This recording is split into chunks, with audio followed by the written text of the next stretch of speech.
चलिए खबरों में आगे बढ़े और आगे बढ़ते हुए आपको किसान आंदोलन के बारे में अपडेट करते हैं। आज किसान आंदोलन का 15वां दिन है। 15 दिन से किसान एमएसपी पर कानूनी गारंटी समेत अपनी तमाम मांगों पर डटे हुए हैं और अड़े हुए हैं। हालांकि दिल्ली कूच की कोशिश फिलहाल नहीं हो रही है, लेकिन आज किसानों की 2 बड़ी बैठकें होने वाली हैं। और एक बड़ी अपडेट, आज संयुक्त किसान मोर्चा गैर राजनीतिक बैठक करेगा। आज ही किसान मजदूर मोर्चा की भी बैठक होगी और ये दोनों बैठकें अलग अलग शंभू बॉर्डर और खनौरी बॉर्डर पर होगी। इनमें आगे की रणनीति पर किसान विचार करेंगे। जी हां, आगे की रणनीति पर किसान आज विचार करेंगे। किसान रायशुमारी भी करेंगे, लेकिन आज की मीटिंग में कोई फैसला नहीं लिया जाएगा, क्योंकि अलग अलग बैठक के बाद संयुक्त किसान मोर्चा गैर राजनीतिक और किसान मजदूर मोर्चा की कल यानी 28 फरवरी को एक संयुक्त बैठक होगी। इस बैठक में पूरे दिन चर्चा करने के बाद यह फैसला लिया जाएगा कि 29 फरवरी से किसान आंदोलन की आगे की रणनीति क्या उनकी रहने वाली है और किस तरह से आंदोलन को मजबूत करना है और क्या किसान दिल्ली कूच करेंगे। इन सब पर 29 फरवरी को ही फैसला लिया जाएगा। ये सारी जानकारी आपको आइए एक बार फिर से ग्राफिक्स के जरिए विस्तार से समझाते हैं। किसान आंदोलन में आज क्या होगा, सबसे पहले आप ये जान लीजिए। आज तारीख 27 फरवरी, किसान मोर्चा गैर राजनीतिक किसान मजदूर मोर्चा आज बैठक करेंगे। शंभू और खनौरी बॉर्डर पर इनकी अलग अलग बैठकें होंगी इन 2 संगठनों की। इसके अलावा आपको बताएं कि कल क्या होगा। कल 28 फरवरी को किसान मोर्चा गैर राजनीतिक और किसान मजदूर मोर्चा क्या करेंगे, दोनों संगठनों की कल साझा बैठक होगी। आज अलग अलग बैठक होगी और कल 28 फरवरी को दोनों संगठनों की साझा बैठक होगी। अब किसान आंदोलन में आगे क्या होगा ये भी आप जान लीजिए। 29 फरवरी को आगे की रणनीति का किसान खुलासा करेंगे। दिल्ली कूच को फिलहाल किसानों ने टाल रखा है। यह है अब तक का सारा ब्यौरा। आज क्या होने वाला है, कल क्या होगा और 29 फरवरी को क्या होगा। 29 फरवरी तक किसानों ने अपना दिल्ली कूच टाल रखा है। आज अलग अलग बैठकें होंगी किसान संगठनों की, कल साझा बैठक होगी और 29 फरवरी को किसान अपनी रणनीति का खुलासा करेंगे। इस बीच किसानों की ओर से भी कहा जा रहा है कि वो वार्ता के लिए तैयार है, तो सरकार की ओर से भी बातचीत के जरिए ही समाधान निकालने की लगातार अपील की जा रही है। जहाँ तक 29 का प्रोग्राम, उसके बारे में मैं अभी आज कुछ कहने की अवस्था में नहीं है। क्या होगा क्या नहीं होगा तो सब मिलकर ही फैसला करेंगे। शंभू बॉर्डर पर भी, खनौरी बॉर्डर पर भी दोनों फोरम अलग अलग तरीके से अपनी अपनी वार्ता करेंगे, विचार करेंगे। 28 को शंभू में दोनों फोरमों की बात होगी और 29 को उसका कार्यक्रम हमारे सामने आ जाएगा। किसान सम्मान निधि के माध्यम से देश भर के किसानों को सीधे डीबीटी के माध्यम से उनके खातों में पैसा पहुंचाई जा रही है। इसी तरीके से एग्रो क्लस्टर के माध्यम से, एफपीओ के माध्यम से, आरकेबीवाई के माध्यम से कई योजनाएं भारत सरकार की चल रही हैं। तो भारत सरकार संकल्पित है, लेकिन इसके बावजूद कोई भी यदि कोई विषय सामने लेकर के आता है तो सरकार उसको गंभीरता से लेकर बातचीत के माध्यम से समझने का और उसका समाधान ढूंढने का प्रयत्न। तो ये थी किसानों की बात और उनके आंदोलन की बात। आइए प्रधानमंत्री मोदी की बात करते हैं। दक्षिण भारत के दौरे पर जा रहे हैं वो, और इसी से जुड़ा बड़ा अपडेट भी आप जान लीजिए। प्रधानमंत्री मोदी आज केरल और तमिलनाडु के दौरे पर रहेंगे और सबसे पहले वो केरल जाएंगे। 2 महीने से भी कम समय में प्रधानमंत्री तीसरी बार केरल का दौरा करने जा रहे हैं। आज वो केरल की धरती से स्पेस प्रोग्राम को 1800 करोड़ की सौगात देंगे। केरल बीजेपी की पद यात्रा में भी, और जो उसका समापन कार्यक्रम है उसमें भी शामिल होने का उनका कार्यक्रम है, और उसके बाद वो एक रैली को संबोधित करेंगे। केरल से पीएम मोदी आज ही तमिलनाडु भी पहुंच जाएंगे। ये ताजा अपडेट उनके दक्षिण भारत के दौरे से जुड़ा हुआ। तो प्रधानमंत्री मोदी का केरल में क्या कार्यक्रम है, थोड़ा और विस्तार से आप समझ लीजिए। सुबह 10:45 पर वो तिरुवनंतपुरम पहुंचेंगे। उसके बाद विक्रम साराभाई अंतरिक्ष केंद्र का दौरा करेंगे, मशहूर ये संस्थान। इसके बाद स्पेस प्रोग्राम से जुड़ी 3 परियोजनाएं हैं, उनके बारे में वो घोषणाएं करेंगे। स्पेस प्रोग्राम को 1800 करोड़ की सौगात आज ही प्रधानमंत्री मोदी देंगे। पहली परियोजना क्या है वो आप समझ लीजिए। श्रीहरिकोटा के सतीश धवन अंतरिक्ष केंद्र में पीएसएलवी एकीकरण सुविधा होगी। इसके तहत दूसरी परियोजना यह है कि महेंद्रगिरी में सेमी क्रायोजेनिक्स इंटीग्रेटेड इंजन और स्टेज टेस्ट फैसिलिटी की सुविधा होगी। तीसरी परियोजना क्या है? तीसरी परियोजना है विक्रम साराभाई अंतरिक्ष केंद्र VSSC में ट्राइसोनिक विंड टनल बनाई जाएगी। पीएम मोदी का केरल में कार्यक्रम क्या है, आइए आप वो भी समझ लीजिए। तिरुवनंतपुरम में बीजेपी की पदयात्रा का समापन है आज। रैली में आज प्रधानमंत्री मोदी वहां पर कार्यकर्ताओं को संबोधित करेंगे और लोकसभा चुनाव आने वाले हैं, इसलिए उनका यह दौरा बहुत ही महत्वपूर्ण।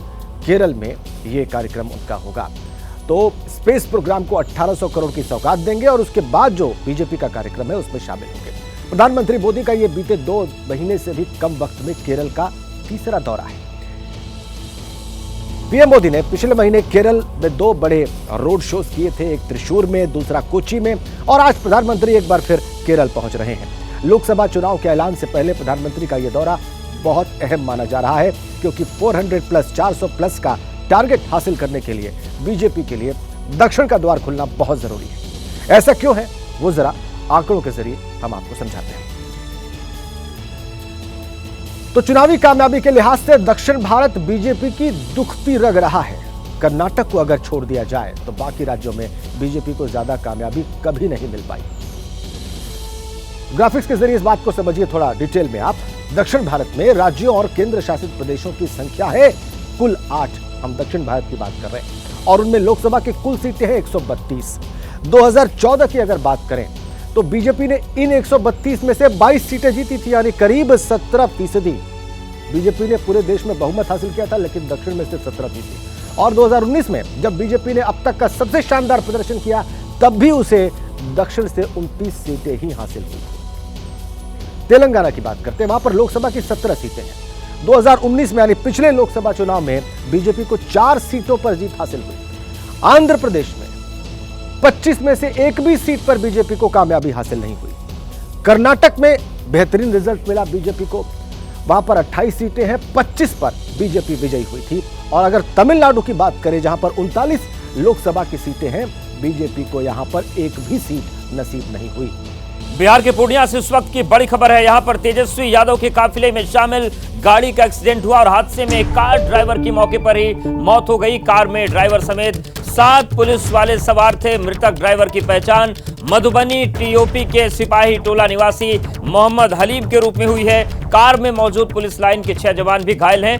घायलों में 3 की हालत नाजुक बताई जा रही है। पंकज हमारे साथ जुड़ गए। पंकज, ये हादसा किस तरीके से हुआ, किन वजहों से हुआ, और जो लोग घायल हैं उनकी स्थिति कैसी है? पंकज, सुन पा रहे हैं क्या आप? तो पंकज के पास जाएंगे, लेकिन बड़ी खबर है, तेजस्वी यादव के काफिले की गाड़ी का एक्सीडेंट हुआ है और कार में ड्राइवर जो था उसकी मौके पर ही मौत हो गई, जबकि 6 पुलिसकर्मी जो थे वो घायल है, जिनमें से 3 की हालत नाजुक बताई जा रही है। मृतक ड्राइवर की पहचान मधुबनी TOP के सिपाही टोला निवासी मोहम्मद हलीम के रूप में हुई है। कार में मौजूद पुलिस लाइन के 6 जवान भी घायल हैं और घायलों में 3 जवानों की हालत नाजुक बताई जा रही है। घटनास्थल की तस्वीरें भी हम आपको दिखा रहे हैं, आप देखिए किस तरीके से हादसा हुआ। लेकिन हादसा इतना भयंकर था कि मौके पर ही ड्राइवर ने दम तोड़ दिया। 6 जवान घायल है, जिनमें से 3 की हालत नाजुक है। बिहार के पूर्णिया में यह हादसा हुआ है, जहां पर एक व्यक्ति की मौत हुई। हादसे में जो कार ड्राइवर उसकी मौत हो गई। 6 जवान घायल हैं, 3 की हालत नाजुक है। पंकज हमारे साथ जुड़ गए। पंकज, यह हादसा कैसे हुआ और जवानों की स्थिति कैसी है अभी? तेजस्वी यादव जो अपने जन विश्वास यात्रा के दौरान किशनगंज से कटिहार की ओर जा रहे थे। ये यात्रा थोड़ी विलंब से चल रही थी उनकी। रात के तकरीबन 11 बजे के आसपास ये पूर्णिया जिले के रानी पतरा के समीप ये एक्सीडेंट हुई है। और यदि स्थानीयों के माने तो जो स्कॉट गाड़ी थी वो रोड के डिवाइडर दूसरे तरफ चली गई और सामने से आ रही होंडा पिकअप जाकर टकराई और जीप के जो चालक थे उसकी घटनास्थल पर ही मौत हो गई। बाकी 4 जवानों की हालत अभी गंभीर बनी हुई है। कार सवारों की किस्मत अच्छी थी कि उनका एयर बैलून खुल गया और 5 लोग सुरक्षित बताए जा रहे हैं। बिल्कुल पंकज, बहुत शुक्रिया आपका तमाम जानकारी के लिए। और एक और बड़ी खबर आपको बताएं, यूपी के बलिया से यहां पर भी एक बड़ा हादसा हुआ है। 2 गाड़ियों में आमने सामने टक्कर हो गई। 6 लोगों की इसमें मौत हो गई है, 8 लोग घायल बताए जा रहे हैं। 2 गाड़ियां आपस में टक्कर हुई, भीषण टक्कर थी। 6 लोगों की मौत हो गई है, 8 लोग घायल बताए जा रहे हैं। बलिया से ये खबर है, बड़ा हादसा यहां पर हुआ है। 2 गाड़ियों की यहां पर भिड़ंत हुई है, आमने सामने की टक्कर हुई। 6 लोगों की इसमें मौत हुई है, 8 लोग अभी घायल हैं, अस्पताल में भर्ती। देखिए तस्वीरें हम आपको दिखा रहे हैं अस्पताल। 2 मार्शल जीपू में थे, उनके बीच में और एक पिकअप के बीच में एक्सीडेंट हो गया। तो इस एक्सीडेंट में 6 लोगों की मृत्यु हुई है, जिसमें से 2 बच्चे भी हैं और काफ़ी लोग घायल हुए हैं, जिनके यहाँ जिला अस्पताल से BHU के लिए रेफ़र किया गया है। और जो घायल यहाँ पर हैं जिला अस्पताल में हैं या फिर बरसा चिकित्सालय में हैं, उनकी हम लोग पूरी मदद कर रहे हैं और उनके अच्छे से अच्छे इलाज की व्यवस्था हम लोग कर रहे हैं। Okay sir. देखिए 2 गाड़ियां थी जिनकी आमने सामने की टक्कर हुई, जिसके बाद ये भीषण सड़क हादसा यहां पर हुआ है। बलिया में ये पूरा हादसा हुआ और देखिए घायलों को फिलहाल अस्पताल में भर्ती करा दिया गया, लेकिन 6 लोगों की इस भीषण हादसे में मौत हो गई है। अब आगे की जांच पड़ताल जारी है, लेकिन भीषण हादसा ये हुआ है बलिया में, जहां पर आमने सामने 2 गाड़ियों की भिड़ंत होती है, जिसके बाद 6 लोगों की मौत। बड़ा आंकड़ा, ऐसे में 8 लोग अब भी घायल बताए जा रहे हैं, अस्पताल में फिलहाल भर्ती हैं, उनका इलाज जारी है। बलिया में हादसा हुआ।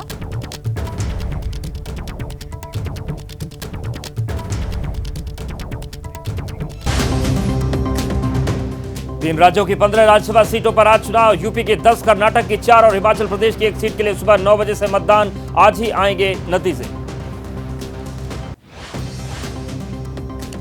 10 राज्यसभा सीटों के लिए यूपी में आज मतदान में कुल 11 उम्मीदवार। विधानसभा में अपने संख्या बल के आधार पर बीजेपी 7 जबकि एसपी के 3 उम्मीदवार जीत सकते हैं चुनाव। बीजेपी ने उद्योगपति संजय सेठ को बनाया अपना 8वां उम्मीदवार। अगर बीजेपी के 8वें उम्मीदवार के पक्ष में क्रॉस वोटिंग हुई तो एसपी को अपना तीसरा प्रत्याशी जिताने में हो सकती है मुश्किल। राज्यसभा चुनाव को लेकर बुलाई एसपी की बैठक से नदारद रहे 8 विधायक। सोमवार रात अखिलेश यादव ने बुलाई थी बैठक। मनोज पांडे, मुकेश वर्मा, महाराजी देवी, राकेश पांडे भी शामिल नहीं हुए। एसपी प्रवक्ता राजेंद्र चौधरी का दावा, एसपी के 3 उम्मीदवार जीतेंगे। विधायक पल्लवी पटेल ने की थी एसपी अध्यक्ष से मुलाकात, समर्थन का दिया था आश्वासन। यूपी में बीजेपी के पास 252, एसपी के पास 108 जबकि सहयोगी दलों के यानी कांग्रेस के पास 2 विधायक। जेल में बंद एसपी विधायक इरफान सोलंकी को वोट करने की इजाजत नहीं मिली। एसपी विधायक जाहिद बेग ने कहा, जो लोग बिकाऊ होंगे जनता उनको माफ नहीं करेगी, उन पर होगी जूतों की बारिश। यूपी कांग्रेस के विधायक वीरेंद्र चौधरी का दावा, इंडिया गठबंधन के 3 उम्मीदवार जीतेंगे, हमें केवल 1 वोट की और जरूरत। यूपी में नजर आएगी राहुल अखिलेश की केमिस्ट्री। एबीपी न्यूज से बोली कांग्रेस विधायक दल की नेता आराधना मिश्रा, हमारे दोनों विधायक करेंगे एसपी कैंडिडेट को वोट। अगर एसपी विधायकों ने ईमानदारी से किया वोट तो तीनों सीट जीतनी तय। राज्यसभा चुनाव को लेकर लखनऊ में एनडीए विधायक दल की बैठक के बाद यूपी बीजेपी अध्यक्ष भूपेंद्र सिंह चौधरी ने दावा किया, हमारे सभी 8 प्रत्याशी जीतेंगे। यूपी के डिप्टी सीएम केशव प्रसाद मौर्य ने कहा, हर हाल में 8 के 8 प्रत्याशी जीतेंगे। एसपी के पास तीसरा प्रत्याशी जिताने के लिए नंबर नहीं। सुहेलदेव भारतीय समाज पार्टी के अध्यक्ष ओम प्रकाश राजभर ने कहा, हमारे 5 विधायक एनडीए प्रत्याशी को वोट देंगे। बीएसपी पार्टी भी हमें ही वोट करेगी, डरी हुई है सपा। आरएलडी विधायक राजपाल बलियान के घर आरएलडी विधायकों की हुई बैठक। अशरफ अली खान ने कहा, सभी 9 विधायक बीजेपी प्रत्याशी को वोट देंगे। जयंत चौधरी ने दिए निर्देश। हिमाचल में राज्यसभा की 1 सीट पर मतदान। कांग्रेस को 40 विधायक होने के बावजूद क्रॉस वोटिंग का डर। कांग्रेस से अभिषेक मनु सिंघवी और बीजेपी से हर्ष महाजन उम्मीदवार। क्रॉस वोटिंग के सवाल पर मुख्यमंत्री सुखविंदर सिंह सुक्खू ने कहा, चुनाव आयोग के नए नियमों से क्रॉस वोटिंग की कोई संभावना नहीं। कांग्रेस के पास बहुमत, 3 निर्दलीय विधायक भी साथ। बीजेपी प्रत्याशी हर्ष महाजन का दावा, कांग्रेस में चल रही अंदरूनी कलह का उन्हें फायदा मिलेगा। कहा, कांग्रेस के कई विधायक संपर्क में हैं। विपक्ष के नेता जयराम ठाकुर ने कहा, कांग्रेस से अपने विधायकों को व्हिप जारी कर चुनाव आयोग के नियमों की अवहेलना की। बीजेपी ने की चुनाव आयोग से शिकायत। व्हिप को लेकर हिमाचल के मंत्री हर्षवर्धन चौहान का बयान, कांग्रेस ने नहीं जारी किया कोई व्हिप। माहौल खराब करने के लिए बीजेपी ने अल्पमत में होने के बावजूद उतारा प्रत्याशी। कर्नाटक में राज्यसभा की 4 सीट के लिए होगा मतदान। 4 सीटों के लिए 5 उम्मीदवार लड़ रहे हैं चुनाव। कांग्रेस के 3, बीजेपी और जेडीएस के 1-1 प्रत्याशी। कर्नाटक में राज्यसभा चुनाव से पहले कांग्रेस ने अपने विधायकों को होटल में शिफ्ट किया। कांग्रेस के पास 134, बीजेपी के पास 66 और जेडीएस के पास 19 विधायक। जीत के लिए चाहिए 45 वोट। पीएम मोदी का आज से केरल, तमिलनाडु और महाराष्ट्र दौरा। आज केरल और तमिलनाडु में रहेंगे पीएम। करीब 1800 करोड़ रुपए की 3 अंतरिक्ष परियोजनाओं का उद्घाटन करेंगे। तिरुवनंतपुरम में पीएम मोदी केरल बीजेपी की पदयात्रा के समापन समारोह में हिस्सा लेंगे। एक सार्वजनिक सभा को संबोधित करेंगे। प्रधानमंत्री का 2 महीने से भी कम समय में तीसरी बार केरल का दौरा। केरल में 4 लोकसभा सीट पर सीपीआई ने घोषित किए उम्मीदवार। वायनाड से एनजी राजा लड़ेंगे चुनाव। कहा, हमने 2019 में भी लड़ा था चुनाव। वायनाड सीट से सांसद है राहुल गांधी। सीपीआईएम नेता बी विश्वम ने वायनाड से राहुल के लड़ने पर सवाल उठाए। कहा, उत्तर भारत में बीजेपी से होना चाहिए मुकाबला। राहुल के वायनाड आने से कांग्रेस उत्तर भारत में हारी। वायनाड से लेफ्ट प्रत्याशी का ऐलान कर बीजेपी प्रवक्ता अजय आलोक ने कहा, अब क्या होगा, राहुल की अमेठी से पहले ही पक्की थी हार। वायनाड से भी सीपीआई ने उतारा उम्मीदवार। बीजेपी नेता सुधांशु त्रिवेदी ने यूपी में एसपी कांग्रेस गठबंधन को लेकर अखिलेश और राहुल पर निशाना साधा। कहा, दोनों ने अपनी पार्टी की सीटें घटाई। इतिहास बताता है इनका भविष्य क्या होगा। केंद्रीय गृह और सहकारिता मंत्री अमित शाह का गुजरात दौरा। अहमदाबाद और गांधीनगर में कई कार्यक्रमों में होंगे शामिल। कई विकास कार्यों का करेंगे शिलान्यास और लोकार्पण। दादरा और नगर हवेली के सिलवासा में अमित शाह ने कहा, आज देश चुनाव की दहलीज पर खड़ा। एक तरफ परिवारवादी लोग तो दूसरी ओर मोदी जी, जो देश के गरीबों के हित में कर रहे काम। तेलंगाना सरकार आज 2 चुनावी गारंटी करेगी शुरुआत। 500 रुपए में गैस सिलेंडर, गरीबों को 200 यूनिट फ्री बिजली। प्रियंका गांधी भी वर्चुअली शामिल होगी। इंडिया गठबंधन में सीट शेयरिंग पर कांग्रेस नेता गौरव गोगोई ने कहा, हम एक एक करके सारी पार्टियों के साथ कर रहे बातचीत। सभी दलों के संपर्क में हैं हमारे वरिष्ठ नेता। लोकसभा चुनाव को सीट शेयरिंग को लेकर महाराष्ट्र में महाविकास अघाड़ी की आज बैठक। 48 सीट में 9 सीटों पर फंसा है पेच। प्रकाश अंबेडकर की वंचित बहुजन अघाड़ी की सीट पर होगा फैसला। आंध्र प्रदेश के अनंतपुर में कांग्रेस अध्यक्ष खड़गे ने ऐलान किया। कहा, राज्य के हर गरीब को पार्टी की गारंटी। हर गरीब परिवार को प्रतिमाह 5,000 रुपए की सहायता मिलेगी। मराठा आरक्षण कार्यकर्ता जरांगी ने 70 दिन बाद वापस लिया अनशन। कहा, प्रदर्शन तब तक रहेगा जारी जब तक विस्तारित परिवार के सदस्यों को कुनबी प्रमाण पत्र मिलना जारी नहीं होता। वरुण गांधी ने की पीएम मोदी की तारीफ। पीलीभीत में रेलवे स्टेशन डेवलपमेंट कार्यक्रम में शामिल हुए। कहा, देश से विदेश तक हिंदुस्तान जिंदाबाद का नारा बुलंद हुआ। कानपुर में अडानी समूह के मिसाइल गोला बारूद निर्माण परिसर का अनावरण। सीएम योगी ने कहा, यहां बने गोला बारूद और मिसाइल जब देश को सुरक्षित रखने में मदद करेंगे तो वो होगा गौरव का पल। शिवसेना शिंदे गुट के नेता एस देसाई ने कहा, डिप्टी सीएम फडणवीस के पर लगाए गए मनोज जरंगे के आरोप गलत। सरकार हर तरह की बातचीत के लिए तैयार। बीजेपी नेता नीतीश राणे ने कहा, मनोज जरांगे ने फडणवीस के लिए सही शब्दों का नहीं किया इस्तेमाल। मराठा समाज ऐसी भाषा बर्दाश्त नहीं करेगा। संदेश खाली मामले पर कांग्रेस के निशाने पर ममता सरकार। अधीर रंजन चौधरी बोले, टीएमसी सरकार को नहीं आ रही शर्म। टीएमसी नेता कुणाल घोष का पलटवार। कहा, जल्द पकड़ा जाएगा शाहजहां शेख। संदेश खाली का मामला गरमाने के बाद आगे आ रहे लोग। जमीन कब्जाने के मामले में पुलिस हेल्प डेस्क में की गई शिकायत। जमीनों पर अवैध कब्जा और तोड़फोड़ करने की शिकायत। ज्ञान वापी मामले में व्यास जी के तहखाने में पूजा का मामला। सुप्रीम कोर्ट में अपील करेगा अंजुमन इंतजामिया मस्जिद। सेक्रेटरी एहसन यासीन ने एएसआई सर्वे पर भी खड़ा किया सवालिया निशान। बिहार के बाहुबली नेता आनंद मोहन की रिहाई के खिलाफ याचिका सुप्रीम कोर्ट करेगा सुनवाई। दिवंगत आईएएस जी कृष्णैया की पत्नी उमा कृष्णैया ने दाखिल की है अपील। डॉन मुख्तार अंसारी की पत्नी फरहत अंसारी की अवमानना याचिका। इलाहाबाद हाई कोर्ट में सुनवाई। डीएम गाजीपुर के खिलाफ दाखिल की गई है अवमानना याचिका।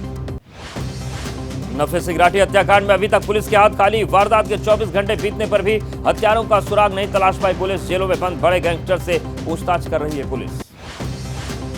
नफे सिंगराठी की हत्या में जेल में बंद गैंगस्टर्स की साजिश की आशंका। लॉरेंस बिश्नोई और काला जेठेड़ी के शार्प शूटर्स पर शक। जेल में बंद गैंगस्टर्स पर सुपारी लेकर हत्या करवाने का शक।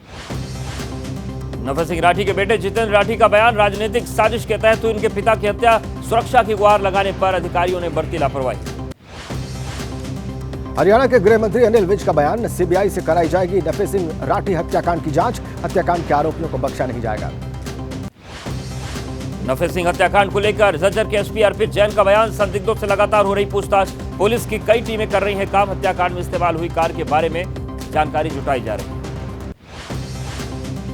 नफे सिंह राठी का सोमवार को किया गया अंतिम संस्कार। बहादुरगढ़ के रामबाग में अंतिम संस्कार। अभय चौटाला समेत कई बड़े नेता मौजूद रहे। पार्टी कार्यकर्ताओं ने भी श्रद्धांजलि दी।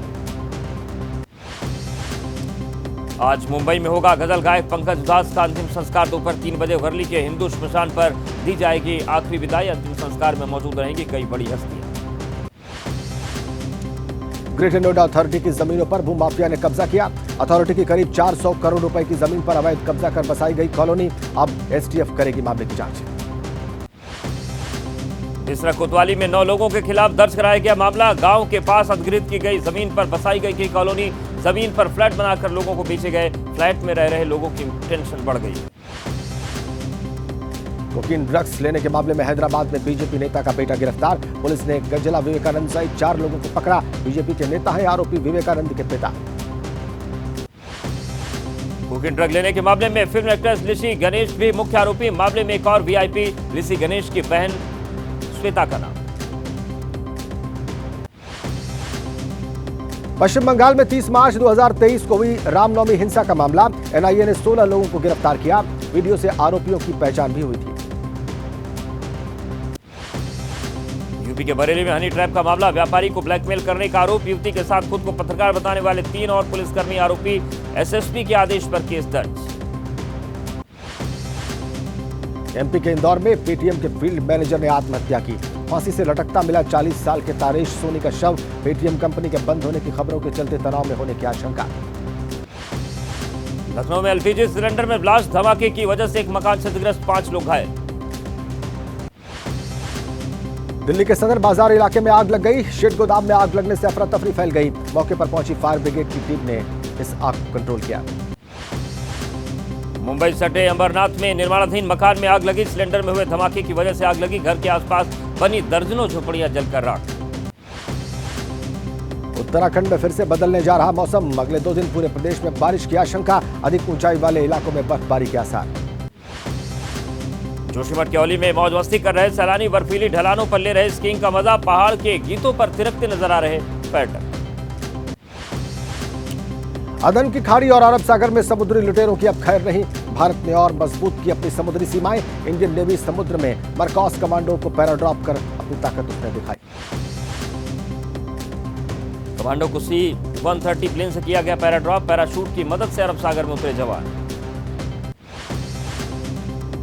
विमेंस प्रीमियर लीग में दिल्ली कैपिटल्स की जीत। यूपी वॉरियर्स को 9 विकेट से मात दी। यूपी ने दिल्ली कैपिटल्स को दिया था 120 रनों का लक्ष्य। दिल्ली कैपिटल्स की तरफ से शेफाली वर्मा और मेग लैनिंग ने जड़ा शतक। शेफाली वर्मा ने खेली 64 रनों की पारी तो लैनिंग ने बनाए 51 रन। दिल्ली कैपिटल्स की तरफ से राधा यादव ने की शानदार गेंदबाजी। राधा ने 4 ओवरों में 20 रन देकर यूपी को दिए 4 झटके। मारिजान ख्यात ने भी 3 विकेट लिए। विमेंस प्रीमियर लीग में आज गुजरात जायंट्स और रॉयल चैलेंजर्स बेंगलुरु का मुकाबला। शाम 7:30 बजे चिन्नास्वामी स्टेडियम में खेला जाएगा मैच। वैभव गहलोत ने राजस्थान क्रिकेट एसोसिएशन अध्यक्ष पद से इस्तीफा दिया। सोशल मीडिया एक्स पर इसकी जानकारी दी। इस्तीफे को लेकर राज्य सरकार पर लगाया द्वेष भावना से कार्रवाई का आरोप। क्रिकेटर हनुमान बिहारी का आरोप। राजनीतिक दबाव की वजह से आंध्र प्रदेश क्रिकेट टीम की कप्तानी छोड़ने को कहा गया। टीडीपी ने आरोपों पर जगन मोहन रेड्डी को घेरा। आईएमसी एलमनी एसोसिएशन की 12वीं ग्लोबल बीट 23 विजेताओं को दिया गया इनका कनेक्शन अवार्ड। फिल्म निर्देशक विवेक अग्निहोत्री और squadron leader Sumita Yadav alumni of the year से सम्मानित। शंभू बॉर्डर पर किसानों के आंदोलन का आज 15वां दिन। एमएसपी पर लीगल गारंटी कानून समेत कई मांगों को लेकर आंदोलन कर रहे हैं किसान। आज शंभू बॉर्डर पर होगी किसानों की बैठक। संयुक्त किसान मोर्चा, गैर राजनीतिक और किसान मजदूर मोर्चा की बैठक होगी। आगे की रणनीति पर चर्चा होगी। किसानों के आंदोलन पर बोले केंद्रीय कृषि मंत्री अर्जुन मुंडा। कहा किसानों के हित में केंद्र सरकार की नई योजनाएं। किसानों के हित में लगातार काम कर रहे हैं प्रधानमंत्री मोदी।